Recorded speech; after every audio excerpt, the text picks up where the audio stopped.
Hello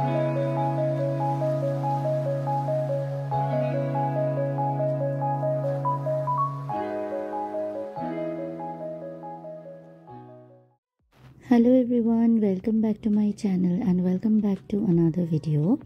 আজকে হলো 2nd ফেব্রুয়ারি আর আজ হলো রবিবার। আমি আজকে চলে যাচ্ছি আমার ওই বাড়িতে হাওড়া থেকে কলকাতায়। তার একটা বিশেষ কারণ আছে, কারণ কাল হলো সরস্বতী পুজো। তবে সরস্বতী পুজো অলরেডি আজকে লেগেই যাবে, এই যে যার জন্য মায়ের সাথে দেখাও হয়ে গেল রাস্তায়।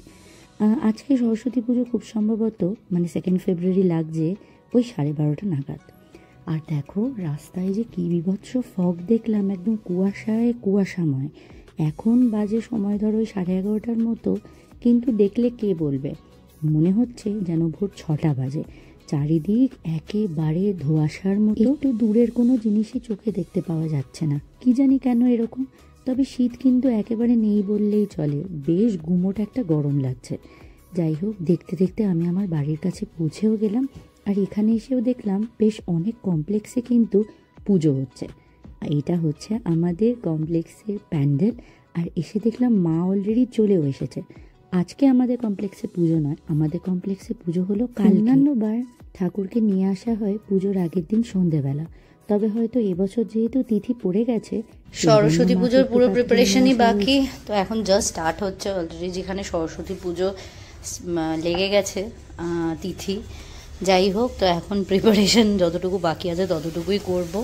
এখন চলে এসেছে আমাদের ব্লাউজ, একটা মামার, এই যে এটা আমার আর এটা হলো মায়ের।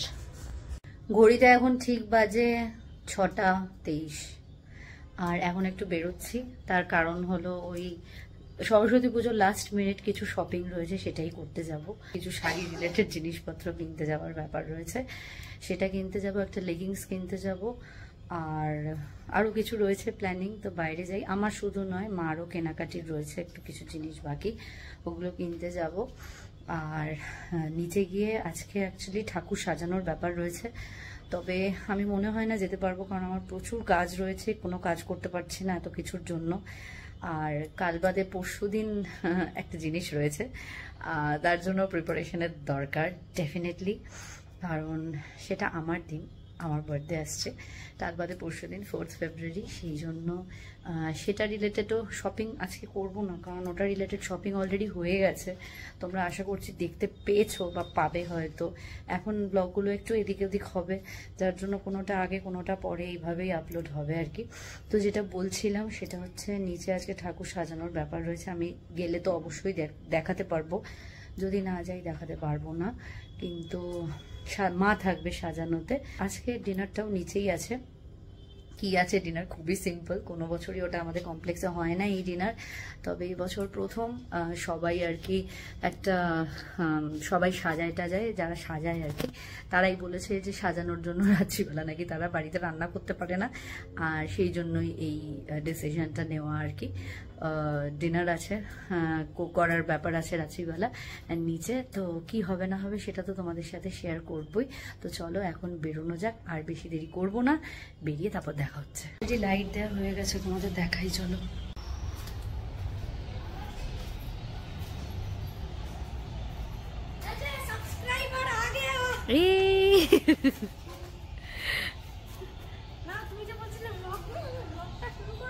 ব্লগটা এই তো এখন হচ্ছে।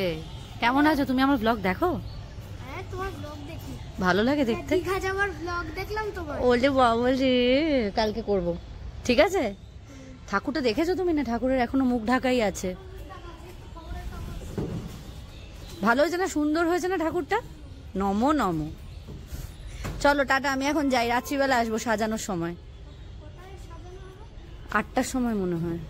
8টার সময় তো হয়। হ্যাঁ, আমি এখন একটু বনুর ঘরে গেলাম। চলো তো দেখি বনু কি করছে। চিপস খাচ্ছে।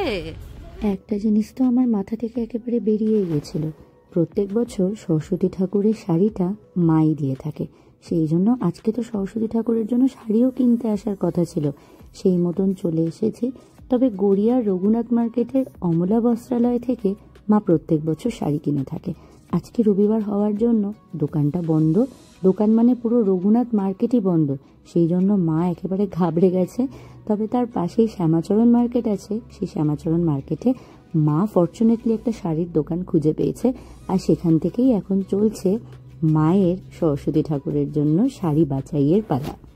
যেহেতু নতুন দোকান, মা সেরকমভাবে তো এই দোকান থেকে কখনো নেয়নি, সেই জন্য কোয়ালিটি নিয়ে মা প্রথমে একটু খুঁতখুত করছিল, কিন্তু তারপরে অনেকগুলো শাড়ি দেখার পরে মায়ের ফাইনালি এই ইয়েলো কালারের শাড়িটা খুব পছন্দ হয়, আর মা ডিসাইড করে এটাই নেবে। এই রেডটা মানে ইয়েলোর সাথে রেড, আর এখন যেটা করছে ইয়েলোর সাথে গ্রিন, এই দুটোই সেম রেঞ্জের আর বেশ ভালো, জানো তো, ঠাকুরকে দেওয়ার জন্য একদম পারফেক্ট।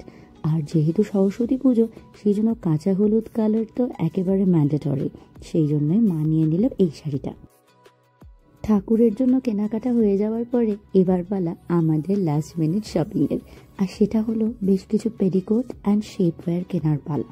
আমরা যে শাড়ি দুটো কিনেছি, শাড়ি দুটো একেবারেই সি থ্রু হওয়ার জন্য, শিফন হওয়ার জন্য কিন্তু প্রপার ম্যাচিং পেটিকোট কেনাটা ভীষণভাবে ম্যান্ডেটরি, আর সেরকম পেটিকোট আমাদের কাছে ছিল না। সেই জন্য আমরা ব্লাউজটা নিয়ে গেছিলাম যাতে আমরা একদম ম্যাচিং করে কিনে নিতে পারি। মা তো নিয়েছিল নর্মাল পেটিকোট, বাট আমি চাইছিলাম একটা শেপওয়্যার কিনতে, যেটা কিন্তু ভীষণভাবে কমফোর্টেবল লাগে আমার ইউজ করতে। সেটাই নিচ্ছিলাম, নিয়ে টিয়ে এবার যাবো পিসির বাড়ি শাড়িগুলো আনতে। চলো পিসির বাড়িতে এসেছি এখন এই শাড়িগুলো নিতে। শাড়িগুলো পিসির কাছেই রাখা ছিল। এইটাতে রয়েছে খুব সম্ভবত মায়েরটা, আর এটাতে রয়েছে আমারটা। এই দুটো নিয়ে এখন বাড়ি যাব। এত কিছু জিনিসপত্র হয়েছে সব। কখনো সরস্বতী পুজোতে এরকম সাজানো দেখতে? হ্যাঁ, গণেশ কি সুন্দর সাজিয়েছে। আমার তো কাজ রয়েছেই, বাট আমার থেকেও অনেক বেশি দায়িত্বপূর্ণ কাজ হলো মায়ের। সেটা হলো নিচের প্যান্ডেলে আর ঠাকুরকে সুন্দর করে সাজানো। তবে আরও অনেক পুচকি পাচকারা থাকে, তারাও কিন্তু হাতে হাতে হেল্প করে। আলটিমেটলি পুজোটা তো পুচকি পাচকাদেরই। আমি যেরকম কোনো বছরই থাকতে পারি না এই সাজানোতে, সেই জন্য মা বলতে পারো বেশ খানিকটা আমার উপর রাগই করে, কিন্তু কি আর করব, আমার যদি অন্য জায়গায় অন্য ইনভলভমেন্ট। তবে এসে দেখলাম এখনো পর্যন্ত কেউই সেরকমভাবে নামেনি ঠাকুরকে সাজানোর জন্য। একমাত্র এই পাগলা বাবুটা বসেছিল তখনও পর্যন্ত সবার জন্য, যে কখন সবাই আসবে আর সবাই মিলে মাকে সাজানো শুরু করবে, যাতে ও এই সাজানোর মধ্যে থাকতে পারে। সেই জন্য বেচারা এখানে বসে বসে মশার কামড় খাচ্ছিল আর মোবাইল নিয়ে ঘাটাঘাটি করছিল। আমি বললাম যে শুধু শুধু এখানে মশার কামড় না খেয়ে ঘরে গিয়ে বসতে, যখন সবাই আসবে ওকে ডেকে নেওয়া হবে। শাড়িটা নিয়ে যাচ্ছ? দেখাও শাড়িটা। এই যে আমাদের উপর থেকে এরকম ভিউ লাগছে। আপাতত তো কেউ আসেনি, শুধু দুটো বুড়ি বাচ্চা এখানে বসে বসে মোবাইল টিপছে। যেহেতু আমাদের কমপ্লেক্সে সরস্বতী পুজো হচ্ছে একমাত্র পুজো যেটা সবাই মিলে করে থাকে, সেই জন্য এই পুজোকে ঘিরে সবার মধ্যে কিন্তু ভীষণভাবে এক্সাইটমেন্ট কাজ করে।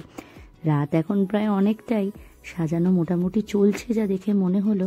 তবে আজকে কিন্তু একটা স্পেশাল ডিনারের ব্যাপার রয়েছে। এর মধ্যেই হয়তো ডিনারের ডাক পড়ে যাবে, কারণ অনেকেই আছেন যারা তাড়াতাড়ি ডিনার করে নেয়। তবে আমরা তো সেই 11টার পাবলিক, তবুও 10:30 নাগাদ এখন যাচ্ছি নিচে ডিনার করতে। আজকের ডিনারের স্পেশাল মেনু হলো রুটি আর তার সাথে বেগুন ভর্তা। একেবারে বেগুন পুড়িয়ে তার মধ্যে রসুন, টমেটো, কাঁচা লঙ্কা সমস্ত কিছু দিয়ে ভালো করে চটকে মাখাতে। আর এটাকে করেছিল জানো আমাদের সবার পছন্দের লক্ষ্মী মাসি, যার হাতের রান্না একবার খেলে কিন্তু বারবার খেতে ইচ্ছা করে। যাই হোক, সাজানো মোটামুটি কমপ্লিট। তোমাদেরকে দেখিয়ে দিচ্ছি কেমন সাজানো হয়েছে, কমেন্ট করে কিন্তু জানিও। সমস্ত সাজানোটা বেশ কয়েকজন ছোট ছোট পুচকি পুচকি বাচ্চারা মিলে করেছে। ভিডিওটাও তাহলে আজকে আমি এখানেই শেষ করছি। দেখা হবে খুব তাড়াতাড়ি পরের একটা ভিডিওতে সরস্বতী পুজোর ব্লগ নিয়ে। আজকের ভিডিওটা কেমন লাগলো তোমরা কিন্তু অবশ্যই কমেন্ট করে জানিও। আর তোমরা কারা কারা সরস্বতী পুজোতে কি করেছো সেটা কিন্তু জানাতে ভুলো না।